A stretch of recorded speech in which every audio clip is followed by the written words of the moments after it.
श्री परमात्मने नमः। सच्चिदानंद रूपाय विश्वोत्पत्त्यादि हेतवे तापत्रय विनाशाय श्रीकृष्णाय वयं नमः। श्री हरै नमः।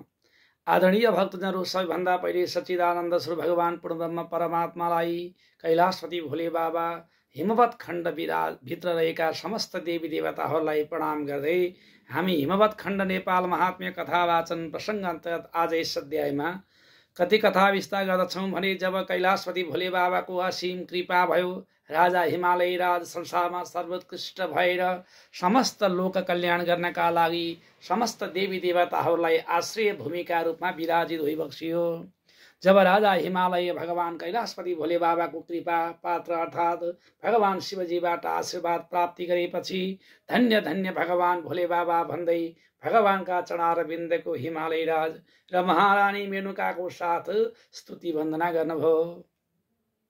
तत्पश्चात भगवान भोले बाबाले हिँड्ने बेलामा हिमालय राजलाई भन्नुभयो, महाराज हिमालय, तपाईँ जुन ठाउँमा गएर बस्नुहुन्छ त्यो ठाउँमा हिउँले निर्माण भएको दिव्य शिवलिङ्गको निर्माण गर्नुहोला र त्यसै शिवलिङ्गमा म सधैँभरि तपाईँको सान्निध्यमा अटल भएर रहनेछु भनेर भगवान भोले बाबाले राजा हिमालय राजलाई हिमबाट निर्माण भएको ज्योतिर्लिङ्गका निर्माण गरेर उसै लिङ्गमा आफू स्वयं विराजमान रहने वरदान दिँदै जसको नाम समेत हिमवदेश्वर चेती यविधानेन भक्ति, त्यो लिङ्गको नाम हुनेछ हिमद ईश्वर भनेर नाम राख्नुभयो।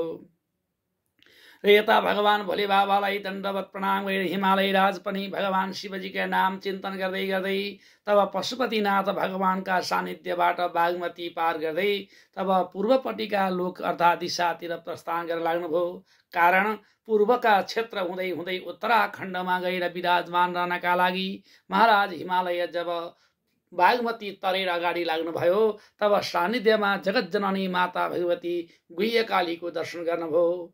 जब दर्शन गरिसके पश्चात महारानी मेनुकामा भाव प्रकट भयो, भक्ति भाव जाग्यो। प्रभु हजुरलाई भगवान भोले बाबाले अद्भुत वरदान दिनुभयो, यदि दया हुन्छ भने म पनि जगन्माता भगवतीको उपासना गर्न पाए हुन्थ्यो भनेर हिमालय राजलाई महारानी मेनुकाले बिन्ती गरेपछि महाराज हिमालयले पनि आज्ञा दिनुभयो। महारानी मेनुकाले गंगा माता भगवती बागमतीका तटमा बसेर नित्य स्नान गर्दै भगवती माता गुह्यकालीलाई पञ्चोपचारले पूजा गर्न लाग्नुभयो। नित्य स्वामीना सहभक्ति तरे महाराज हिमालयले साथ भएर महारानी मेनुकाले पाशुपत क्षेत्रमा विराजमान भएकी जगत जननी माता भगवती गुह्यकालीको उपासना गर्दै जानुभयो। केही कालपछि एकदा दिवसे मेना भवानीम ताम ददर्शसा, एक दिन महारानी मेनुकालाई भगवती माताले पनि दर्शन दिनुभयो। ज्वलल्य तेजले सम्पन्न भएकी झलझल जलजल बगेकी बलेकी अष्टबाहु भगवतीले तब 8 हात भएकी हातमा खड्ग त्रिशूल लिएकी जगत जननी माता भगवतीलाई तब महारानी मेनुकाले तेजो रूपमा दर्शन गर्नुभयो। जब भगवतीको दर्शन पाउनुभयो तब महारानी मेनुकाले प्रणम्य शिरसा भौमौ सस्मारम सुधियाम चताम, शिरले प्रणाम गर्दै अथा भुइँमा शिर राखेर वन्दना गर्दै स्तुति गर्दै भन्नुहुन्छ, हे जगत जननी माता भगवती, हजुरको कृपा भयो, मैले दर्शन पाएँ, मेरो जीवन धन्य धन्य भयो, मेरो मनोकामना सिद्ध गराई बक्सियोस् भनेर भगवानीलाई तब महारानी मेनुकाले स्तुति वन्दना गर्नुभयो। तब महारानी मेनुकादेखि सन्तुष्ट भएकी जगत जननी माता भगवती गुह्यकालीले साक्षात साकार रूपमा दर्शन दिनुभयो। जब भगवती माताले भन्नुहुन्छ, हे महारानी, हजुरको जप तप पूजा पाठदेखि म सन्तुष्ट भएँ, म वरदान दिन्छु, माग्नुहोस् के चाहिन्छ। त महारानी मेनुकालाई तब भगवती माताको यसरी कृपा भएपछि महारानी मेनुकाले हात जोडेर स्तुति गर्दै भन्नुहुन्छ, माता भगवती, अरू मलाई केही पनि चाहिँदैन, हजुरका निगाह र कृपा आशीर्वादबाट भोले बाबाको आशीर्वादले म असंख्य सन्तानका मालिक बन्न पाएँ। मेरा धेरै पुत्रहरू भए, तर यदि कृपा हुन्छ भने हे आमा, एउटी छोरीका रूपमा हजुर स्वयं प्रकट भइदिए, मेरा धाममा हजुरले तब अवतरण भइदिए, मेरा कुखबाट हजुर सन्तानका छोरीका रूपमा प्रकट भइदिए, मेरो जीवन धन्य धन्य हुने थियो। हे आमा गौरी, कृपा गरेर मलाई दया गरेर हजुरले यो आशीर्वाद दिबक्सियोस्, हजुर स्वयं मेरा दरबारमा मेरा घरमा मेरो सन्तानका रूपमा प्रकट भइबक्सियोस् भनेर महारानी मेनुकाले स्तुति वन्दना गर्नुभयो। त भगवती माताले पनि भन्नुहुन्छ, हे महारानी, हे आमा, हजुरको इच्छा पूर्ण गर्नका लागि म हजुरका दरबारमा हजुरका कोखबाट सन्तानका रूपमा अर्थात् छोरीका रूपमा प्रकट हुनेछु भनेर वरदान दिँदै भगवती माता गुह्यकाली अन्तर्ध्यान हुनुभयो। यता राजा महाराज हिमालय राज महारानी मेनुका पनि हर्षले गदगद हुँदै भगवती माताको नाम जप्दै जप्दै उत्तराखण्डको बाटो हुँदै हिमवत क्षेत्र अहिले जहाँ भएको क्षेत्र छ त्यसै क्षेत्रमा गएर महाराज हिमालय विशाल सुख सम्पन्नताले युक्त भएर विराजित हुनुभयो। राजा हिमालय राजका धेरै धेरै सन्तानहरू भए, धेरै धेरै छोराहरू भए। अन्त्यमा यिनी छोराहरू भन्दा पछि भगवतीका कृपाबाट तब एउटी छोरीको रूपमा हिमालयमा प्रकट हुनुभयो। हिमालय राजकी छोरीका रूपमा अर्थात् पर्वतराजकी छोरीका रूपमा प्रकट भएकी जुन कन्यालाई आज विश्व ब्रह्माण्डमा पार्वतीका नामले सम्बोधन गरिन्छ। आदरणीय दर्शकवृन्दहरू सुनिहाल्नुभयो, भगवान कैलाशपति भोले बाबाको असीम कृपाबाट यो पवित्र पाशुपत क्षेत्र जो उसै पनि पवित्र छ त्यसमा पनि राजा हिमालयले अद्भुत वरदान पाएका कारणले संसारमा सर्वोत्कृष्ट हिमाल सगरमाथा भएर राजा हिमालय रहनुभयो भने उहाँका दायाँ बायाँ अनन्त विभूतिका रूपमा हजारौं हजार पर्वत शिखरका रूपमा विराजित भए। यसै क्षेत्रमा भगवती आमा भवानीले पार्वतीका रूपमा प्राकट्य होइबक्सियो। यसकारण हामी धन्य धन्य छौं। आज आमा भवानीको कृपा भयो। राजा हिमालय राजको दरबार पनि अति मनोहर भयो, प्रकाशित भयो। त यता भगवानका परम प्रिय भक्त भएका अगस्त्य मुनिले भन्नुहुन्छ, प्रभु हजुरका मुखारविन्दबाट मैले पवित्रमा पनि पवित्र पार्वती भगवतीको प्राकट्यको लीला पनि सुन्न पाएँ। नेपाल इति विख्यातो भवता स्कन्द चर्चित महाचित्रम फलम तस्य पुरा हिमवता श्रुतम किं विशिष्टञ्च तत्क्षेत्रम परिणामं हि तस्य किं फलम लभ्यते मर्त्यैस्तत्र कृत्वा शुभाशुभम। प्रभु यो संसार जो नेपाल नामको पवित्र क्षेत्र छ त यो नेपाल नामको पवित्र क्षेत्र के कारणले भयो? किं विशिष्टञ्च तत्क्षेत्रम, यो क्षेत्र के कारणले विशिष्ट क्षेत्र भयो र यो क्षेत्र विशिष्ट भएको कारण पनि सुन्न पाए, म धन्य धन्य हुने थिएँ भनेर तब अगस्त्य मुनिले प्रश्न गर्नुभयो। भन्नु फलम लभ्यते मर्त्यै तत्र कृत्वा शुभाशुभम रे, यो संसारमा सबै क्षेत्र उत्तिकै पवित्र हुन् तर त्यसमा पनि यो नेपाल सबैभन्दा पवित्र भएको कारण र यो क्षेत्रमा गरेका शुभाशुभ कर्मको विषयमा पनि सुन्न मन लागेको छ। कृपा हुन्छ भने नेपालको उत्पत्ति, नेपालको स्थिति र नेपालको व्यवस्थापन, नेपालको उच्चतम प्रतिष्ठा र नेपाललाई संसारमा सर्वोत्कृष्ट गरिष्ठ क्षेत्रका रूपमा सम्बोधन गरेको कारणका सबै विषयमा प्रश्न गर्नुभयो। तब अगस्त्य मुनि भन्नुहुन्छ, अहो धन्यतमो अगस्त्य धर्मशीलो न संशय एतच्चैवेदसी बुद्धि सम्भूता लोकतारणे। हे अगस्त्य मुनि, तपाईँ धन्य धन्य हुनुहुन्छ किनकि तपाईको स्वभावै धर्मशील स्वभाव हो। सन्त महात्माहरू सधैँ अरूको लागि चिताउँछन्। सन्त योगीहरू सधैँ अर्काको सेवा र अर्काका सुखका लागि चिन्तन गरिरहन्छन्। यो साक्षात्कार भएको छ। हजुरका मुखार बिन्दबाट जो प्रश्न आयो यो प्रश्न लोकतारिणी, लोकलाई तारण गर्न योग्य प्रश्न छ। यो कथा श्रवण गर्नाले मानव मात्रको कल्याण हुन्छ।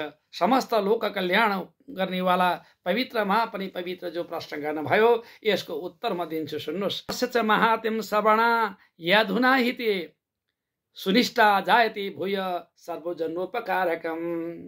हेर्नु, नेपालको विषयमा जो महात्म्य श्रवण गर्ने जो उत्सुकता आयो तपाईलाई, जो इच्छा आयो, त्यो इच्छा नै सकल लोक कल्याण रूपी प्रश्नको प्रकट भएको अनुभूति हुन्छ।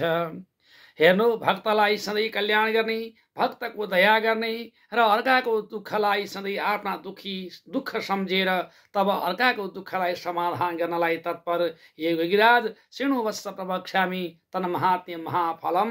म यो महत्त्वपूर्ण महात्म्य नेपाल महिमा म तपाईलाई बताउँछु, सुन्नुहोस्।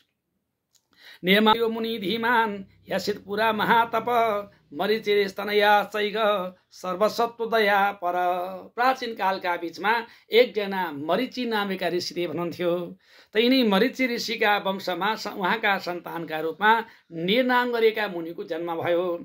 ती निर्नाम गरेका मुनिदेवले आफ्ना पिताजीको आज्ञा लिएर सारा ऋषि मुनि सन्त महात्मा योगीहरूलाई साथ लिँदै तब निर्नाम गरेका मुनि तब विश्व ब्रह्माण्डको सबैभन्दा पवित्रमय क्षेत्र हिमवत खण्डमा पाल्नुभयो। आदरणीय भक्तजनहरू त्यतिखेर नेपाल भन्ने चलन थिएन, यो हिमवत खण्डमा पाल्नुभयो, जहाँ हिमालयको देश भनेर सम्बोधन गरिन्थ्यो, जहाँ हिमालयको क्षेत्र भनेर सम्बोधन गरिन्थ्यो, जहाँ निरमुनिलाई ज्ञान थियो कि भगवान कैलाशपति भोले बाबाको आशीर्वादबाट हिमालयमा प्रवेश मात्र गर्नाले धेरै पुण्य मिल्छ, हिमालयको दर्शन मात्र गर्नाले जीवन धन्य हुन्छ भन्ने कथा सुनेका निर्नामेका मुनि हिमवत खण्डमा पाल्नुभयो। र हिमवत खण्डको पवित्र क्षेत्र जसलाई अहिले हामी कान्तिपुर भन्दछौँ, काठमाडौँ क्षेत्रको तब पूर्वपट्टि क्षेत्र विराजमान हुनुभएको योग सिद्ध पीठ जो छ, जगतजननी माता भगवती योगिनी विराजमान हुनुभएको अहिलेको वज्र योगिनीका सान्निध्यमा एउटा गुफामा बसेर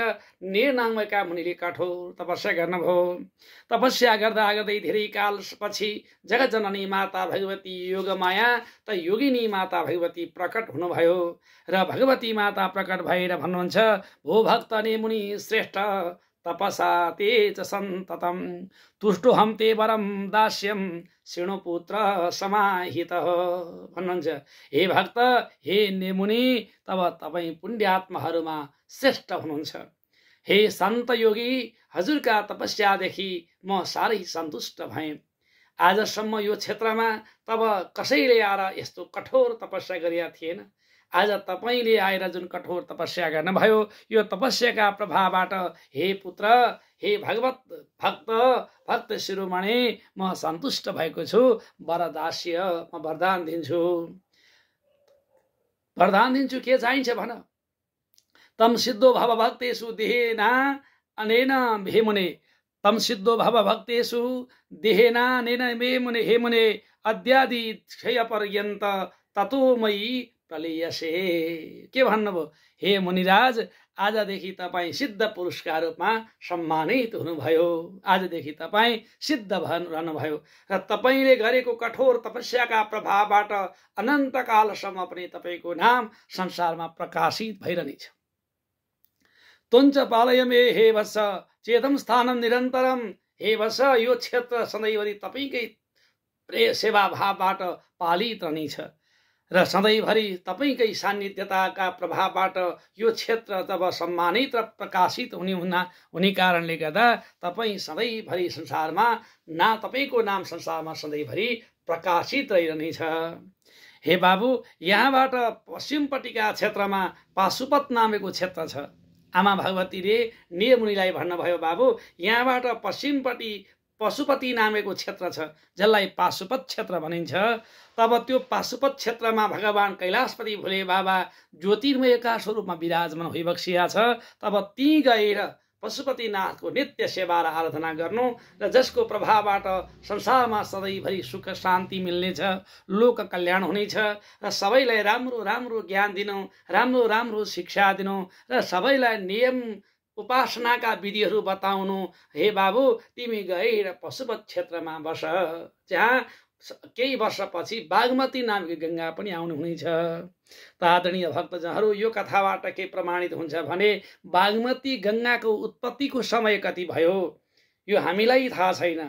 तब कोही कोही विद्वानहरू, कोही कोही वैज्ञानिकहरू भन्छन् तब यो पृथ्वीको सृष्टिको आरम्भमा नै तब यो बागमती गंगा प्रकाशित भएकी हुन्। तब जब संसारमा गंगा यमुन गंगाहरूको प्रकट हुन लाग्यो, नदी नाला खरे खोल्जाहरू बन्न लागे, त त्यतिखेरबाट शुभारम्भ भएको बागमती गंगा यो सबैलाई नै सर्वविदित छ।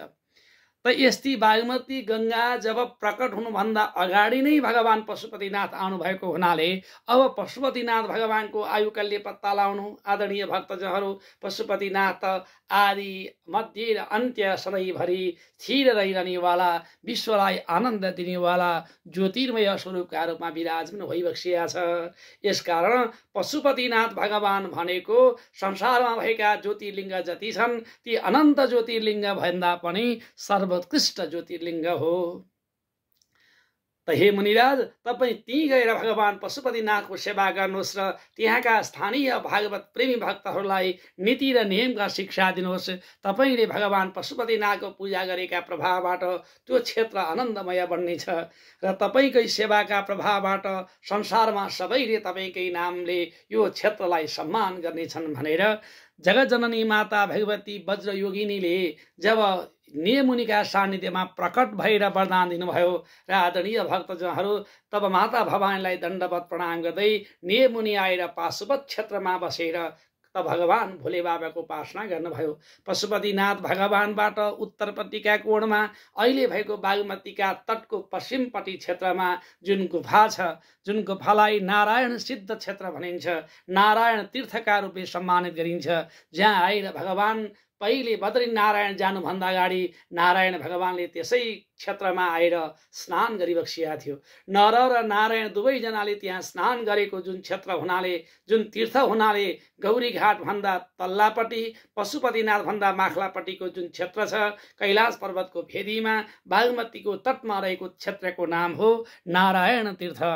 त्यसै नारायण तीर्थका गुफामा बसेर नेमुनिले भगवान शिवजीको पहिलो आराधना शुभारम्भ गर्नुभयो र त्यस क्षेत्रका समग्र भक्तहरूलाई राम्रा नीति र नियमका प्रकाशन गरेको हुनाले, राम्रा नीतिको पालना गर्न सिकाएका हुनाले सबै नियम पालकहरू मात्रै बसेको क्षेत्र र नेमुनिले भगवान शिवजीको आराधना गर्नुभएको जुन कारणबाट यस विशाल क्षेत्र पुण्य क्षेत्रको नाम नेपाल हुन गयो भनेर तब हिमवत खण्डले वर्णन गरिएको छ। तब अगस्त्य मुनिलाई स्कन्द कुमारले भन्नुभयो, हे अगस्त्य मुनि सुन्नुभयो, यो क्षेत्र यस कारणले नेपाल बन्या हो जहाँ सम्पूर्ण प्राणीहरू, सम्पूर्ण मानव जातिहरू नियममा बस्दछन्, नीतिको पालना गर्दछन्, मर्यादाको पालना गर्दछन्। संसारका सबै मानवहरूमा मध्येमा सर्वोत्कृष्ट महामानवहरूको आश्रय भूमि भएको हुनाले हिमालयको सान्निध्य तपस्वी योगी सिद्ध पुरुषहरू विराजित क्षेत्र हुनाले नै यस क्षेत्रको नाम नेपाल भन्ने नामाकरण भयो। त्यसरी ततो हि नेपाल इति प्रतिष्ठा देवासुरै चापि सर्वलोकै देव्या प्रसादात् वरमाप्यतेन निनामकेनैव तपो विधानम भन्नुहुन्छ। ततो हि नेपाल इति प्रतिष्ठा, त्यस कारणले नेपालको नाम प्रतिष्ठित छ, संसारमै नेपालको नाम प्रतिष्ठा छ। किनभने जहाँ देवासुरै चापि सर्वलोकै, समस्त लोकमा सर्वोत्कृष्ट लोक हो र जहाँ देवता, यक्ष, गन्धर्व, किन्धर्व, नाग, वसुहरू अनि यक्ष राक्षसहरू पनि तपस्या गर्न यही खण्डमा आएका थिए।